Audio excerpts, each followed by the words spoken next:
자, 오늘 말씀은 내 마음도 몰라주고 라는 뜻입니다. 오늘 본문은 모세가 장성한 후에 일어난 사건입니다.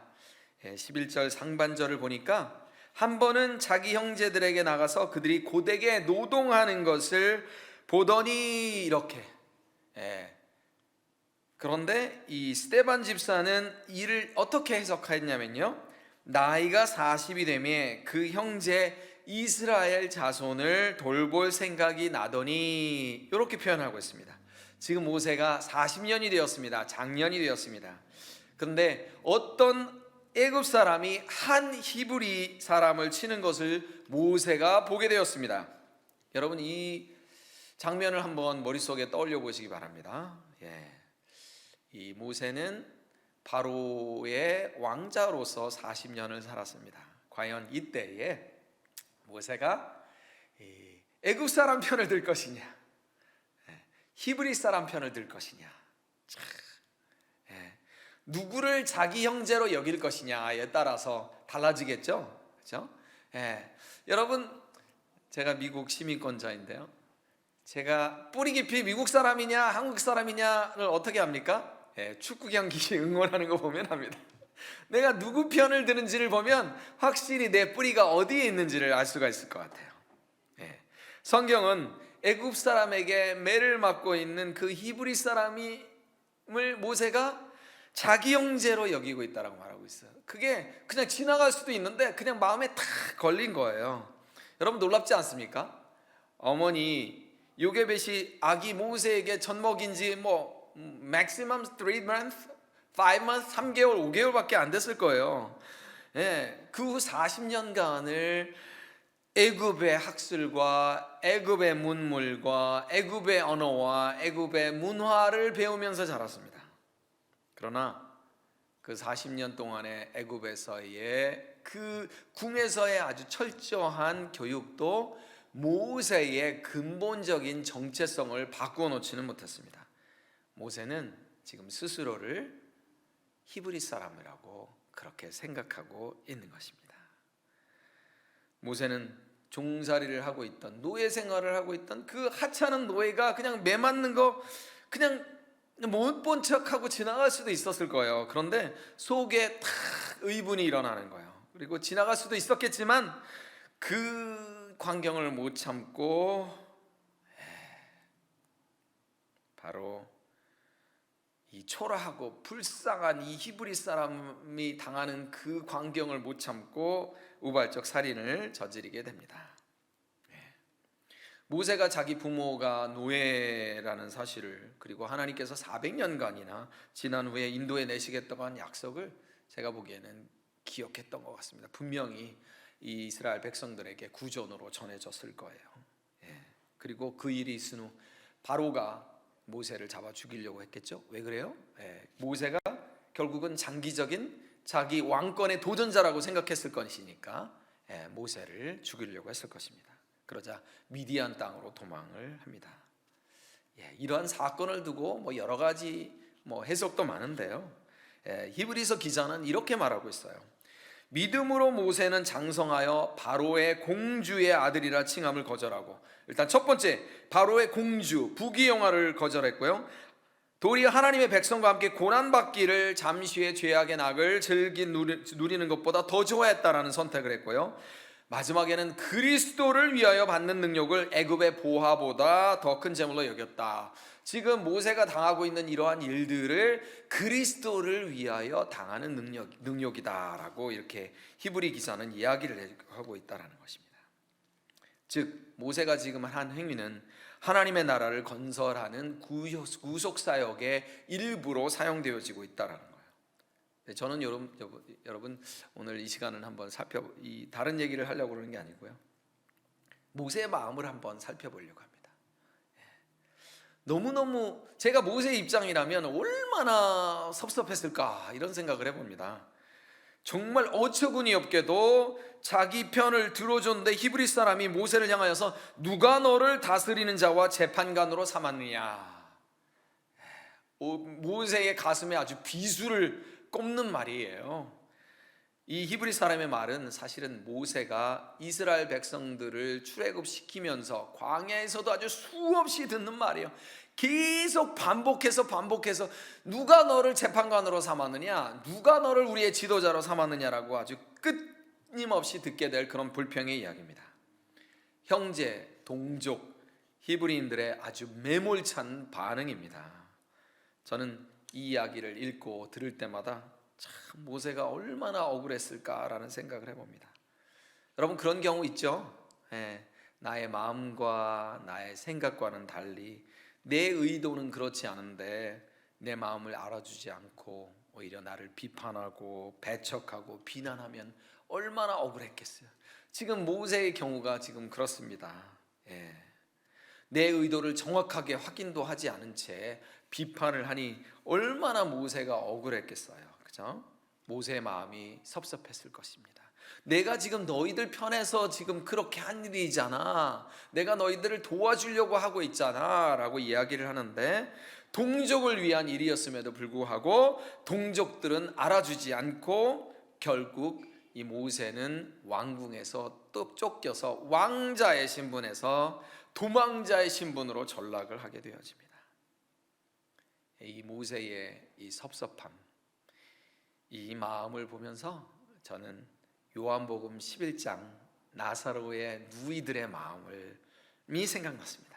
나사로 남매는 예수님의 생애 중 유일한 친구로 우정을 나눴어요. 예수님께서 이렇게 우정을 나눈 케이스는 없었는데요, 3절에 보니까 11장 3절에 보니까 사랑하는 자, 나사로의 누이들을 사랑하는 자라고 이야기를 하고 있어요.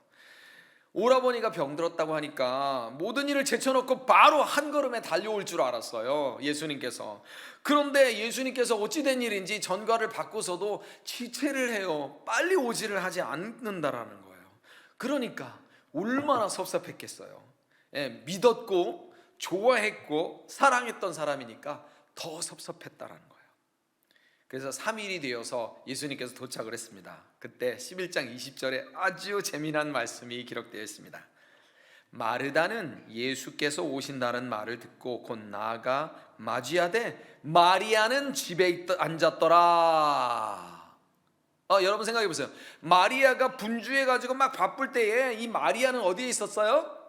예수님 턱 밑에서 말씀을 듣던 그렇게 친밀감 있게, 아주 뭐라 그래야 되나요? 아주 그냥 뭐라 그래야 될까 모르겠네. 아주 그렇게 정겹게 했던 그 마리아가 집에 앉아 있어요. 섭섭함을 아주 강하게 표현하고 있는 겁니다. 왕섭섭마귀가 들었어요. 예수님께서 바로 오시지 않고 3일이나 지체했단 말이야. 우리가 예수님한테 그런 정도밖에 안 됐어? 그 마리아는 예수님에게 너무너무 섭섭했던 거예요. 여러분, 교회 생활을 하면서 넘어지는 원인의 80 내지 90%가 섭섭함 때문이라고 합니다. 물론 정확한 무슨 통계를 낸 건 아닌데 그 어르신 목사님들이 자주 그런 얘기를 해요. 지나다 보면 진리의 문제도 아니었고요, 또 죽고 사는 문제도 아닌데 따지고 보면 누구의 잘못도 아니에요. 특별한 누구의 잘잘못을 가릴 수 있는 것도 아니고, 그런데 그냥 괜히 섭섭함 때문에 이런 상황들이 빚어진다는 거예요. 그런데 여러분, 나사로의 누이들이 섭섭했던 이유는 하나님의 본심을 몰랐기 때문에 그래요. 나사로 가정을 예수님께서 그렇게 그냥 홀대하셨기 때문에 나사로를 죽을 때까지 그렇게 기다리고 그냥 모른 척했던 게 아니다라는 거예요. 하나님의 본심은 무엇이냐? 하나님께서 나사로를 통해서 하나님의 아들로서 예수님을 드러내기를 원하신 거예요. 예수께서 죽음의 권세를 이기시고 부활하심을 보여주시기 위한 예표로서 하나님께서 그걸 사용하고 있는 거예요. 그러니까 하나님께서 이 나사로 남매들의 일을 엄청난 사역의 대역으로 지금 쓰고 계시다라는 거예요. 역사가 크기 때문에 고통이 클 수밖에 없었던 것입니다. 여러분, 깊은 산에 가면 반드시 깊은 골이 있습니다. 그렇죠? 부활을 일으키기 위해서는 죽음이라는 고통이 있을 수밖에 없었다라는 거예요. 그러나 이 나사로 남매는 그것을 모르고 예수님에게 섭섭해요. 왜냐하면 고통만 보였기 때문입니다.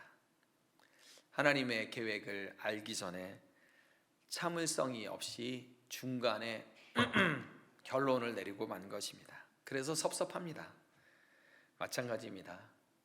모세가 겪은 이 모든 과정은 하나님께서 모세를 낮추시며 겸손케 하시며 주님의 말씀을 따라 살도록 그렇게 훈련하는 손길이 필요했던 것입니다. 그래서 이 모세가 우발적 살인을 하고 이렇게 미디안 광야로 도망하는 이 사건은 모세가 하나님의 일꾼으로 쓰임받게 되는 아주 중요한 전환점이 됐다는 거예요. 너무너무 중요한 라이프의 모멘텀이 됐다는 거예요. 모세는 애굽을 떠나서 미디안 광야에서 40년을 하나님의 손에 의해서 다듬어졌어요. 더욱 길러지고 훈련받았어요. 40년간 목동 생활을 하면서 하나님의 구체적인 교육 내용과 방식을 우리가 알 수는 없지만 하나님께서 모세를 그렇게 트레이닝 하셨어요. 그래서 하나님의 음성을 듣고 부르심을 받았을 때 하나님 내가 누구간데 라는 얘기를 계속 모세는 반복합니다. 교육을 통해서 모세가 얼마나 낮아졌습니까? 이스라엘 백성들을 자기가 구원할 수 있다라고 하는 그런 생각을 가지고 있다가 이제 저는 할 수 없습니다라는 겸손이 찾아온 것입니다. 40년은 광야에서의 40년은 바로 그런 모세를 훈련하기 위한 하나님의 특별 교육 과정이었다라는 것입니다. 결코 낭비되는 과정이 아니다라는 거예요. 여러분 한번 그런 생각도 듭니다. 모세가 이제 왕자로 살았잖아요. 근데 도망자로 여러분 광야에서 40년을 살았으니까 다시 이 바로 왕 앞에 나타났을 때 바로가 이 모세가 얼마나 남루했겠어요. 그렇죠? 말도 못하게 남루했을 거예요. 그 애굽의 왕자로서 누렸던 그 부귀와 영화와 그 때깔 좋은 기름기는 없어지고 아주 그냥 광야의 먼지에 찌들고 주름에 패이고 이렇게 아주 허접한 아주 초라한 모습으로 그렇게 바로 왕 앞에 섰을 거예요. 우린 때때로 그 모습만 보인다는 거예요.